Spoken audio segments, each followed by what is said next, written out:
Hello Raptors fans, and welcome to Raptors Report. Did you enjoy watching this year's preseason? I hope so. Even if your schedule was a little too busy to catch every preseason contest, Raptors Report has got you covered.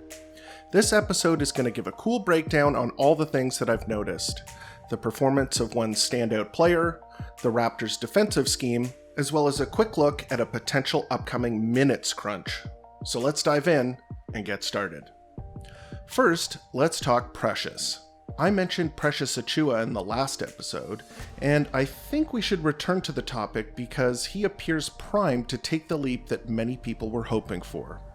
Precious, or as I've referred to him recently, Mr. Coast to Coast, is not a shy individual. He likes to shoot the ball, he likes to take his defender off the dribble and attempt shots at the rim, and he likes to bring the ball up in transition and take the shot himself, as my nickname implies. And frankly, until that approach stops working, we should embrace his shoot first, second, third, and fourth mindset. Last season, Precious was asked to play a simple role: play defense, catch lobs, and rebound. His ability to handle the ball was clearly underutilized in Miami, and is certainly an aspect of his game that differentiates him from most energy big men around the league. Another tool in Achiuwa's utility belt is his explosiveness, which I think he can use to great effect as the roll man in screenplays. Precious is very quick and agile, meaning that he can attack opposing centers on the catch in the pick and roll, which is a very effective way of neutralizing slower rim-protecting centers. One guy that absolutely feasted on the league in these types of plays was Amare Stoudemire. Steve Nash and Amare would initiate the high pick and roll, and then Nash would hit Amare with the pass just above the free throw line. Amare would then explode to the rim for the finish or hit a mid-range jumper. Amare is probably one of the most explosive athletes at his size ever, so it's kind of tough to replicate the same type of gravity that he had in the pick and roll. But Achiuwa is no slouch in the athleticism department himself, and can utilize his ball handling and first step to get past defenders and finish at the rim. Overall, I've been impressed with his offense far more than I thought I would. We'll have to see how he adjusts to teams sending help when he catches and makes his move, because he hasn't really passed the ball all that much. If he can make a simple pass to the corner out of the short roll when the opposing team sends help, he could be a very potent part of the Raptors' offensive sets. In terms of defense, he's definitely been a big factor. He has the foot speed and smarts to guard guys on the perimeter, and he contests a lot of shots at the rim. So against teams that aren't as physically large as the 76ers, who the Raptors played twice in the preseason, he should be a great defensive option at the 5 for the Raptors. His ability to switch onto perimeter defenders is a great asset in any defensive scheme, especially the one that the Raptors employ, which leads me to the next section of this video: the Raptors' switch and help defense. Defensive concepts are a little difficult for people newer to the game, so if the more experienced basketball viewers will indulge me, I'm going to do a quick rundown on what offenses try to do in the NBA and how teams game plan to stop it. Firstly, offensive teams are always looking for player mismatches. Teams are always hunting for and trying to attack bad matchups. Most NBA players, even role players, have an array of moves that they can use to score when guarded by a poor defender, or a defender playing out of position. When I say playing out of position, I'm talking about a large, lumbering center who is used to guarding the post, having to step out to the three-point line and guard a guard, or conversely, a small point guard having to check a post player in the block.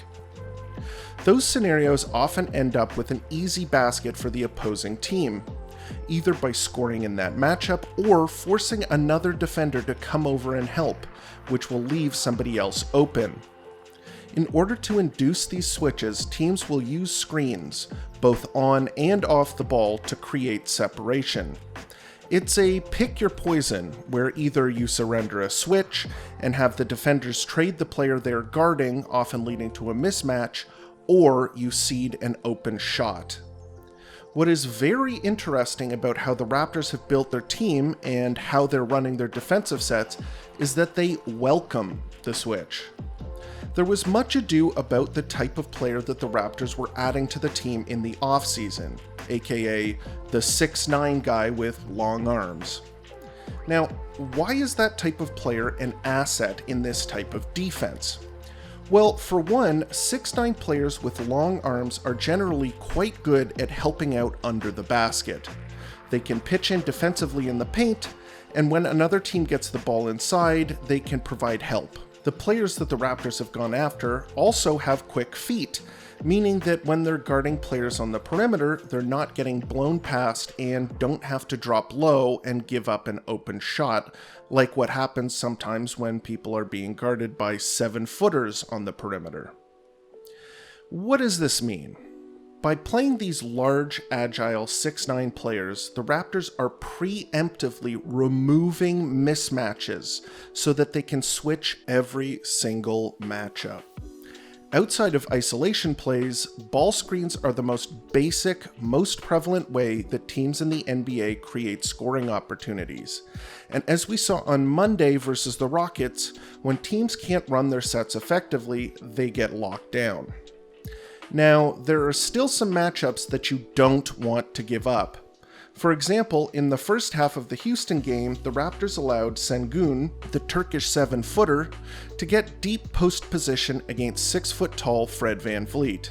The Rockets again got to post their center up against a Raptors point guard, except this time it was Christian Wood trying to back down Raptors 6'9" rookie Delano Banton. Due to Banton's size, Wood was forced into a tough shot which he missed. Playing a bunch of long, athletic players has another benefit, which is being able to help and recover. Help defense is a concept that has evolved over the past few decades in the NBA to where it is now, a ubiquitous tactic that every team employs. Instead of sticking directly to the man that you're covering, teams are always cheating off a little bit, kind of like how a base runner in baseball doesn't stand directly on the bag. The thinking goes that as long as you can recover to the man you're supposed to be guarding and challenge their shot, you can provide extra help defense inside. The Raptors go one step further. Part of their defensive plan is to shut down opposing scorers by sending an extra defender in order to force that player to give it up. So instead of a player attempting to drive the ball against one defender, they're instead trying to drive through a sea of long limbs ready to poke the ball away. The antidote to players clogging the paint has traditionally been the drive and kick, where a player will drive deep into the paint, and then when the help defense comes, they kick it out to an open shooter. The Raptors' thinking is that if you can get enough fast, agile guys with long arms, not only will they help contest shots at the rim, they can also recover and contest shots when the ball is kicked out to a shooter. This is one thing that I've seen people complain about. The Raptors give up too many open three-point shots. This is a byproduct of the help defense system that the Raptors run. If things are running smoothly and players are rotating and contesting properly, the opposing team is going to have a very, very difficult time scoring. But if the rotations and contests are late, teams are going to be shooting uncontested three-point shots, often from the corner, which is the second best shot in basketball outside of a wide-open layup. This defensive scheme is not an easy one to pull off. This is clearly a big picture thing, and a blueprint I believe the Raptors want to work towards, even if it's not perfect on day one. But let me put it this way. A defensive scheme that is this ambitious and revolutionary is worth working towards, even if there are some warts early on. There are also some knock-on benefits that may not be immediately apparent. The Raptors are not currently built to be a great half-court offensive team, but with all of the large athletic guys who can handle the ball, they're going to be a dynamite team in transition.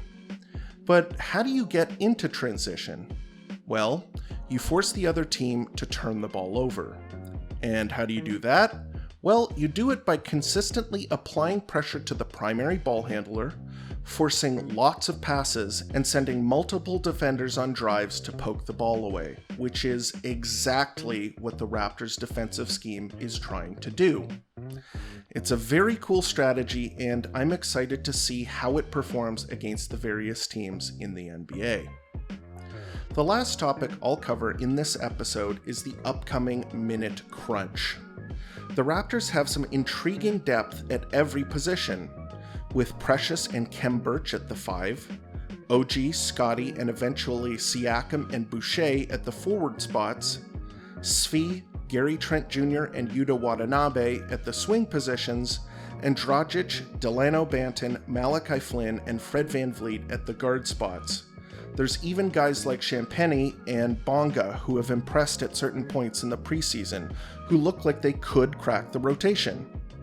The problem with all of this depth is that, especially when people start coming back from injury, there won't be enough minutes to go around.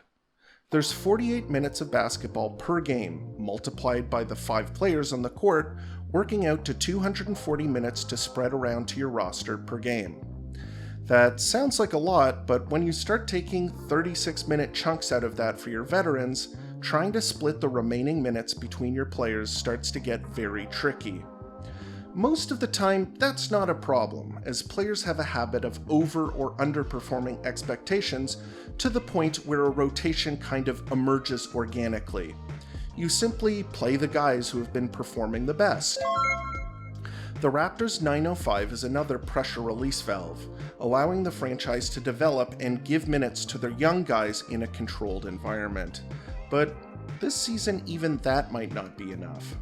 I'm going to be keeping a close eye on this, as there might be some sparks that fly both within the fan base and perhaps even in the locker room when the battle for minutes gets more intense and players start getting benched. And that's this week's episode. Have you been following the Raptors preseason?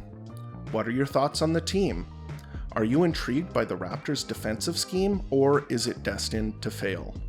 Let me know in the comments section of this video, or on Twitter @Raptors Report. The Raptors Report Twitter has recently reached 1,000 followers, so thank you to everyone who helped make that happen. Don't forget to like and subscribe if you haven't already. And as always, thank you for watching Raptors Report, your source for in-depth Raptors content.